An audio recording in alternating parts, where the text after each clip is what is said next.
जरा सोचिए।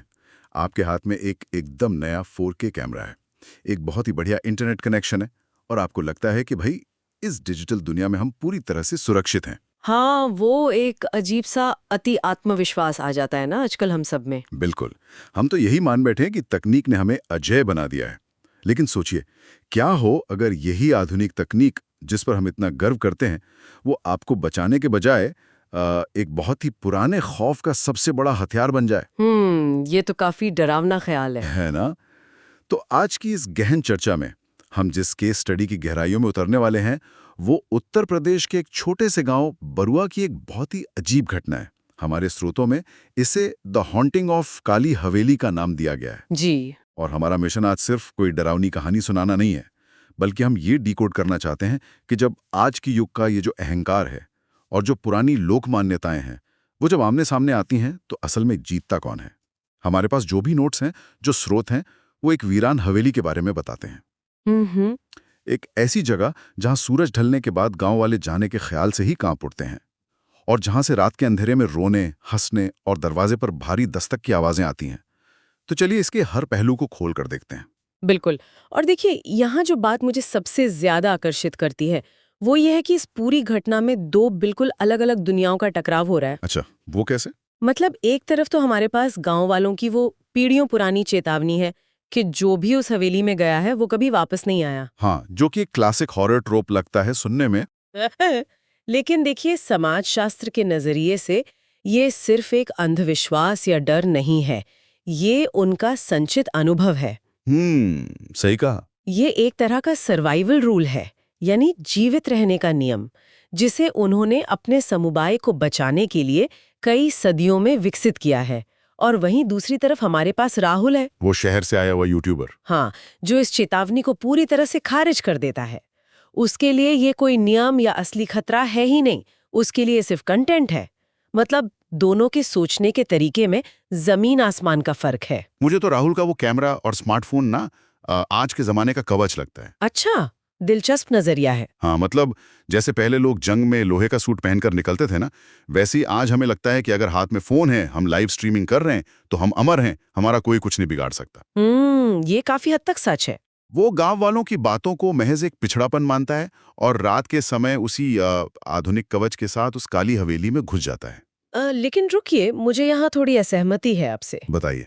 क्या ऐसा नहीं हो सकता कि राहुल सच में बस एक निडर इंसान हो? मतलब जिसे इन भूत प्रेत वाली बातों पर विश्वास ही ना हो? क्या हर संशयवादी या यूट्यूबर को हम सिर्फ अहंकारी कह सकते हैं? ये एक बहुत ही जायज सवाल है, लेकिन अगर हम राहुल के व्यवहार का मनोवैज्ञानिक दृष्टिकोण से विश्लेषण करें ना, तो वो निडर बिल्कुल नहीं था। तो फिर वो क्या था? दरअसल जब आप दुनिया को एक स्क्रीन के माध्यम से देखते हैं, चाहे वो आपके कैमरा का व्यू फाइंडर हो या फोन की स्क्रीन, तो वो आपकी और वास्तविकता के बीच एक मनोवैज्ञानिक दीवार खड़ी कर देता है। मतलब एक तरह का फिल्टर आ जाता है बीच में। बिल्कुल। आप खुद को उस स्थिति का हिस्सा मानते ही नहीं है, आप खुद को सिर्फ एक दर्शक मान लेते हैं। राहुल का वो आत्मविश्वास, या जिसे आप निडरता कह रहे हैं, वो असल में उसी दूरी से पैदा हुआ था। अच्छा, वो सोच रहा था कि वो बस एक डॉक्यूमेंट्री बना रहा है, जबकि असल में वो खुद उस घटना का मुख्य पात्र बन रहा था। ओके, तो आप कह रही है कि वो स्क्रीन उसे एक झूठी सुरक्षा दे रही थी। एकदम सही। और ये बात हवेली के अंदर जाते ही साबित भी हो जाती है। स्रोतों में ये साफ बताया गया है कि अंदर कदम रखते ही वातावरण तुरंत बदलने लगता है। हाँ, वो ठंडक वाली बात। हाँ, उसे एक अजीब सी ठंडक महसूस होती है।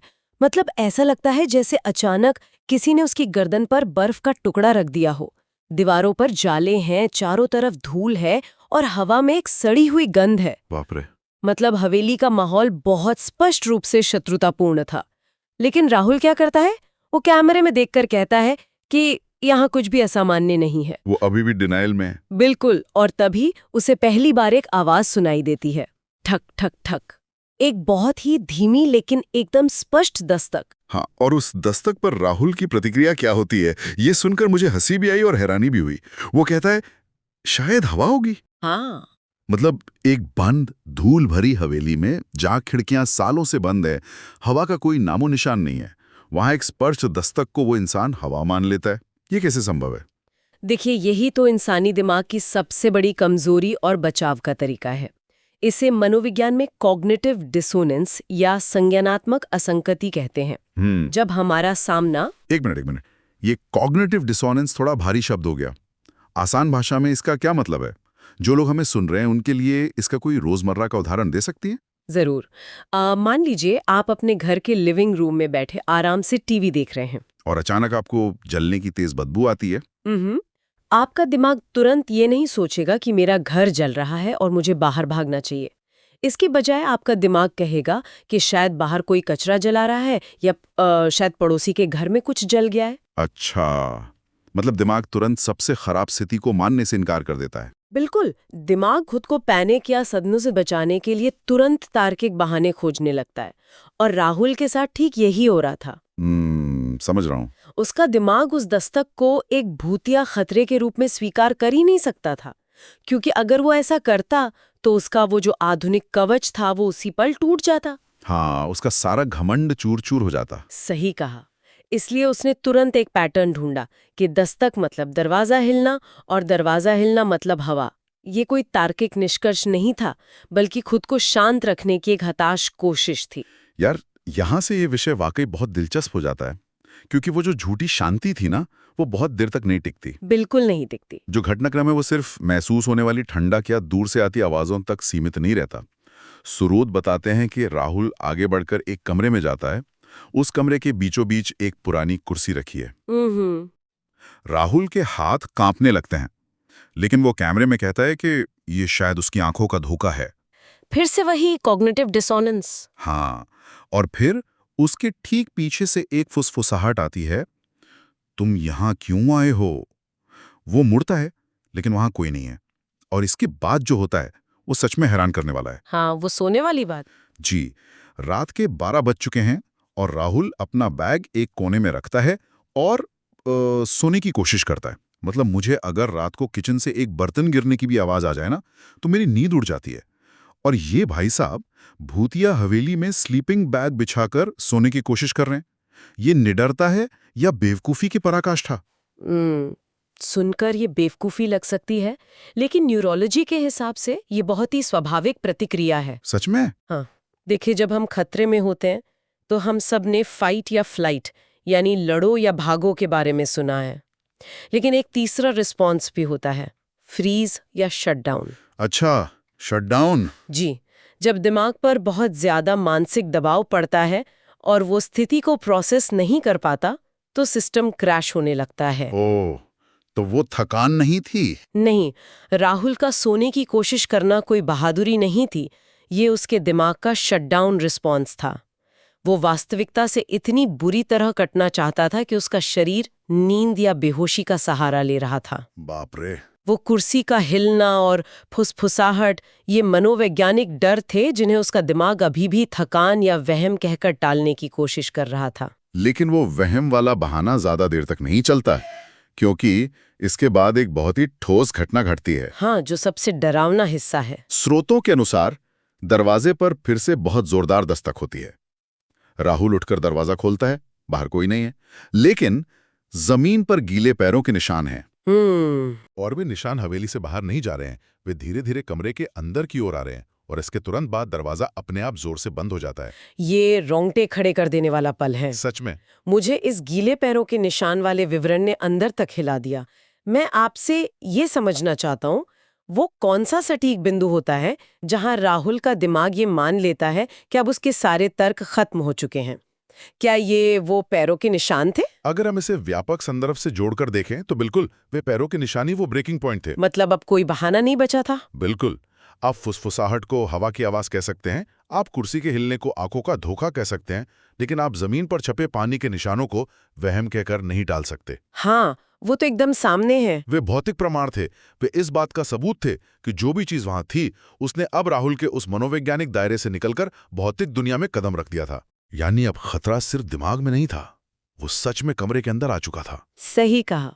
और जब दरवाजा अपने आप बंद होता है तो वो ये साबित करता है कि ये कोई यादृच्छिक या रैंडम घटना नहीं है। तो क्या है ये? ये शिकार को घेरने की एक सोची समझी प्रक्रिया है। राहुल अब एक ऐसे जाल में फंस चुका था जहां से उसका कोई भी तार्किक बहाना उसे बाहर नहीं निकाल सकता था। और जाल बंद होती ही सच्चाई सामने आ जाती है। बिल्कुल। उस बंद कमरे में अचानक एक अजीब सी नीली रोशनी फैल जाती है और उस रोशनी में राहुल को वो दिखता है जिसे गांव वाले सालों से जानते थे। उसके सामने एक औरत खड़ी है। स्रोत उस दृश्य का बहुत ही सटीक वर्णन करते हैं। उसका चेहरा आधा जला हुआ है, आंखें पूरी तरह से काली हैं और बाल जमीन तक लटक रहे हैं। ये विजुअली कितना भयानक है। हाँ, वो भारी आवाज में राहुल से दोबारा पूछती है कि वो यहां क्यों आया है। राहुल, जो अब पूरी तरह से टूट चुका है, किसी तरह हकलाते हुए कहता है कि वो सिर्फ वीडियो बनाने आया था। और फिर उसे वो सच दिखता है। जी। इस पर वो औरत हंसती है और जब वो राहुल को अपने बर्फ जैसे ठंडे हाथों से छूती है तो राहुल के दिमाग में हवेली का पूरा अतीत घूमने लगता है। उसे दिखता है कि कभी इस घर में एक परिवार रहता था और उस औरत की ये डरावनी हालत किसी बाहरी शक्ति ने नहीं की थी। नहीं, ये अपनों का ही किया हुआ था। बिल्कुल, खुद उसके पति ने उसे जिंदा जला दिया था। मरने से पहले तड़पते हुए उस औरत ने ये कसम खाई थी कि वो इस हवेली में आने वाले किसी भी इंसान को जीवित वापस नहीं जाने देगी। देखिए, ये हिस्सा इस पूरे विश्लेषण का सबसे क्रूशल पॉइंट है। मैं भी इसी पर आना चाहता था। इस पूरी केस स्टडी में मुझे जो बात सबसे ज्यादा परेशान कर रही है वो ये है कि ये प्रेत कोई बिना सिर पैर का बुरा साया नहीं है। ये एक बेहद क्रूर और भयानक घरेलू हिंसा का सीधा परिणाम है। मेरा सवाल आपसे ये है कि क्या इस भयानक और दर्दनाक अतीत को जानने के बाद वो इकाई थोड़ी कम डरावनी लगती है क्योंकि हम उसके दर्द को समझ सकते हैं, या फिर ये सच्चाई उस खौफ को और भी ज्यादा गहरा कर देती है? इससे एक बहुत ही महत्वपूर्ण सवाल खड़ा होता है और मुझे लगता है कि ये सच्चाई खौफ को कई गुना ज्यादा गहरा कर देती है। अच्छा, वो कैसे? क्योंकि देखिए, जब हम किसी अज्ञात बुराई से डरते हैं, जैसे कोई परग्रही या कोई मॉन्स्टर, तो वो एक काल्पनिक डर होता है। हाँ, जो असल जिंदगी में नहीं होते। बिल्कुल। लेकिन जब हमें पता चलता है कि उस बुराई की जड़ें इंसान के ही अंदर छुपे दानव में है, तो वो डर वास्तविक हो जाता है। ये तो है। आप देखिए, दुनिया भर की कई लोक कथाएं सिर्फ बच्चों को डराने के लिए नहीं बनाई गई थीं। समाजशास्त्रियों का मानना है कि ये कहानियां अक्सर समाज में हुए वास्तविक अत्याचारों और अनसुलझे ट्रॉमा को अपने अंदर समेटे रहती हैं। मतलब ये भूतिया कहानियां असल में समाज का आईना है। एकदम सही। ये औरत उस पितृसत्तात्मक क्रूरता का प्रतीक है जिसे समाज ने शायद उस हवेली की चारदीवारी में दबाने की कोशिश की थी। उसका प्रतिशोध उस गहरे अन्याय का सीधा परिणाम है। उसने जिंदा रहते हुए कोई न्याय नहीं देखा, इसलिए मौत के बाद उसने अपना खुद का एक क्रूर न्याय तंत्र बना लिया। बाप रे।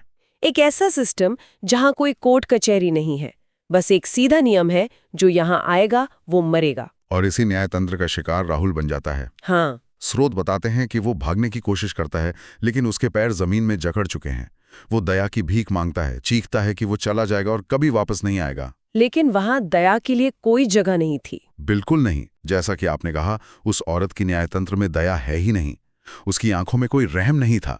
और यहीं पर इस घटना का सबसे चौंकाने वाला मोड़ आता है। अचानक राहुल का वो कैमरा, जिसे वो अपना सबसे बड़ा हथियार मानता था, वो खुद ब खुद चालू हो जाता है। वो औरत उस कैमरे के लेंस में सीधे देखती है, मुस्कुराती है और कहती है, अब सब देखेंगे। उफ। इसके बाद वो राहुल को अंधेरे में खींच लेती है और सन्नाटा छा जाता है। ये लाइन बहुत गहरी है। हाँ, अब सब देखेंगे। हाँ, और इसका असर अगली सुबह दिखता है। उन डरे हुए गांव वालों को हवेली के बाहर वही कैमरा मिलता है। वे हिम्मत करके वीडियो देखते हैं और उसमें राहुल का हवेली में आना, उसकी वो सारी बयानबाजी और अंत में वो डरावनी औरत, सब कुछ रिकॉर्ड हुआ मिलता है। लेकिन वीडियो का आखिरी हिस्सा सबसे खौफनाक है। कैमरे में सिर्फ अंधेरा है और उस अंधेरे में वो औरत खड़ी है और उसके ठीक बगल में राहुल खड़ा है। लेकिन वो अब पहले वाला राहुल नहीं है। उसकी आंखें। जी, उसकी आंखें भी उस औरत की तरह पूरी तरह से काली हो चुकी हैं और वो धीरे धीरे कैमरे की ओर बढ़ रहा है। यहां तक कि अब उस हवेली से रात में सिर्फ एक दस्तक की आवाज नहीं आती, अब दो आवाजें आती हैं, एक औरत की और दूसरी राहुल की। ये सच में दिमाग खराब कर देने वाला अंत है। तो इस पूरी बात का असल में क्या मतलब है? राहुल उस तकनीक को लेकर गया था ताकि वो इस अंधविश्वास को खत्म कर सके, लेकिन नतीजा तो बिल्कुल उल्टा निकला। यही इस पूरे केस स्टडी की सबसे बड़ी विडंबना है। हम अक्सर सोचते हैं कि विज्ञान और तकनीक अंधविश्वास को खत्म कर देंगे, लेकिन यहाँ क्या हुआ? क्या हुआ? आधुनिकता ने इस मिथक को नहीं हराया, बल्कि मिथक ने आधुनिकता को एक टूल की तरह इस्तेमाल किया और उसे निगल लिया। मतलब उस इकाई ने समझ लिया था कि राहुल की दुनिया कैसे काम करती है। 100%। राहुल सोचता था कि वो इस कहानी का सिर्फ एक डॉक्यूमेंट्री मेकर है। वो इसे रिकॉर्ड करके इंटरनेट पर डाल देगा और लोग हंसेंगे। लेकिन उस औरत ने बहुत ही चालाकी से उसी तकनीक का इस्तेमाल किया। वो जानती थी कि आधुनिक दुनिया के लोग सिर्फ उसी चीज पर विश्वास करते हैं जो उन्हें 4K स्क्रीन पर दिखती है। तो उसने उन्हें वही सबूत दे दिया। हाँ, उसने उन्हें वो विजुअल दे दिया। बिल्कुल। उस औरत ने कैमरे का इस्तेमाल करके अपने अस्तित्व को, अपने दर्द को और अपने खौफ को उस छोटे से गांव की सीमाओं से बाहर निकालकर पूरी दुनिया तक पहुंचा दिया। मतलब जो कैमरा राहुल का कवच था ना बन चुका था। राहुल अब कोई यूट्यूबर नहीं था, वो खुद उस लोक कथा का एक नया अध्याय बन चुका था। यार, ये वाकई सोचने पर मजबूर कर देने वाला है। अगर हम आज के इस पूरे विश्लेषण को समेटें तो जो लोग हमें सुन रहे हैं उनके लिए साफ तौर पर एक बहुत बड़ा सबक है। बिल्कुल। आज हम चाहे जितने भी आधुनिक हो जाएं, हमारे पास कितनी भी उन्नत तकनीक क्यों ना हो, हमें ये कभी नहीं भूलना चाहिए कि इंसानी समझ की अपनी सीमाएं होती हैं। जिन चीज़ों को हम पूरी तरह समझ नहीं सकते, उन चीज़ों और स्थानीय समुदायों की चेतावनियों का हमेशा सम्मान करना चाहिए। हाँ, क्योंकि हर चीज कंटेंट नहीं होती। सही कहा, हर चीज़ कंटेंट नहीं होती। राहुल के अहंकार ने न सिर्फ उसकी जान ली, बल्कि उसे उसी खौफ का एक मोहरा बना दिया जिसका वो मजाक उड़ाने गया था। और स्रोत के अंत में दी गई उस स्पष्ट चेतावनी को हमें हमेशा याद रखना चाहिए। अगर कभी रात के अंधेरे में किसी वीरान जगह से आपको दस्तक की आवाज आए, तो चाहे जो हो जाए, तर्क के चक्कर में पड़कर दरवाजा कभी नहीं खोलना चाहिए। एकदम सही। कुछ दरवाजे इसलिए बंद होते हैं क्योंकि उनके पीछे कई सदियों का अनसुलझा दर्द और प्रतिशोध हमारा इंतजार कर रहा होता है। बिल्कुल। और इस चर्चा को खत्म करने से पहले मैं एक ऐसा विचार छोड़ना चाहता हूं जो कहानी के पन्नों में सीधे तौर पर तो नहीं लिखा है, लेकिन जो मेरे दिमाग में तब से घूम रहा है जब से हमने उस कैमरे की बात की। क्या ख्याल है वो? जरा सोचिए, अगर उस औरत का असल मकसद यही था कि अब सब देखेंगे, और इसलिए वो कैमरा हवेली के बाहर जानबूझकर छोड़ा गया था ताकि गांव वाले उसे पाएं और वो वीडियो दुनिया तक पहुंचे, तो क्या वो असली श्राप अब भी उस हवेली की चारदीवारी में कैद है, या फिर वो असली श्राप उस कैमरे की उस वीडियो में बस चुका है? अरे बाप रे! एक ऐसा वीडियो जो अब उस गांव से निकलकर इस डिजिटल दुनिया में फैल चुका है, और जो भी इंसान उस वीडियो को अपनी सुरक्षित स्क्रीन पर देखेगा, क्या वो भी अनजाने में उस खौफ का, उस काली हवेली का अगला हिस्सा बन जाएगा? ये एक ऐसा ख्याल है जो वाकई किसी की भी नींद उड़ा सकता है। मिथक अब ईंट पत्थर की दीवारों तक सीमित नहीं है, शायद वो अब सर्वर और स्क्रीन्स के जरिए हमारे और आपके दरवाजे तक भी पहुंच चुका है। बिल्कुल। इसी डरावने लेकिन गहरे विचार के साथ हम आज के इस सत्र का अंत करते हैं। अपना ख्याल रखिए, अपनी स्क्रीन्स के पीछे खुद को बहुत सुरक्षित मत मानिए, और हाँ, रात को आने वाली आवाज़ों से सतर्क रहिए। अलविदा।